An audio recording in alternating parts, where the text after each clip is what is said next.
நானே நானே ரோஹித்னா ரோஹித்னா என்னடா மேட்ச் ஆடவானா? அரே யார் இது ஐபிஎல்ரா, ஐசிசி டோர்னமெண்ட் கிடையாது. எதுக்கு இவ்வளவு சீரியஸா இருக்க? போய் ஜாலியா இரு. 16 கோடி கொடுத்து எடுத்திருக்காங்களே, வந்து ஆடுனா.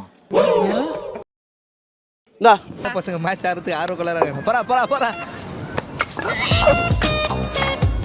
என்னன்னா நல்லா போடுறான்டா அவன். அந்த பையனுக்கு பிரைட் ஃபியூச்சர் இருக்கு. நான் அவனை 2027 வேர்ல்டு கப் டீம்ல செலக்ட் பண்றதுக்காக எல்லாம் பேசிட்டு இருக்கேன். நீ அதுக்குள்ள அடுத்த பேட்ஸ்மேன் வந்து இறங்க சொல்லு. ஐசிசி டீம் செலக்ஷன் பாட்டு வந்துறேன். நானே நம்ம தான் பவுலிங், வா உள்ள போலாம். டேய் பாண்டியா, நம்ம டீம்ல யங்ஸ்டர்ஸ் நிறைய பேர் இருக்கானுங்க. அவன்லாம் கூப்பிட்டு உள்ள ஆடவே. நான் இம்பாக்ட் பிளேயரா வெளியே உட்காந்துக்கிறேன். கேப்டன்சில எதுனா டவுட்னா நான் உங்ககிட்ட தான் நான் வந்து கேட்பேன். ஓஹோ, கேப்டன்சில டவுட்னா நீங்க எங்கிட்ட கேட்டு தான் பண்ணுவீங்க, அப்படிதானே? போன சீசன்ல நான் 30 ஆள் நின்று இருக்கும்போது வெளியே போடா லாங் ஆனிங்னு கத்தன வந்தாடா நீ. எப்போ நான் அந்த நடிக்காரா பாண்டியா? யாரு கால் பண்றது? டேய் உங்க அண்ணி கூப்பிடுற, ஒரே நிமிஷம் சொல்லுமா. 5 நிமிஷம். எங்கண்ணா போற? டேய் உங்க அண்ணி கரவாம்பந்தலை கேட்டிருக்கா, நம்ம வாங்கிட்டு போய் கொடுத்துட்டு வந்துடுறேன். நீ அதுக்குள்ள ஒரு 5 ஓவர் ஓட்டு. நோ ஃபீல்டிங் பண்ணும். ஓட்டுறா அம்மாடி மேடம், என் சைக்கிளை பாத்துங்க.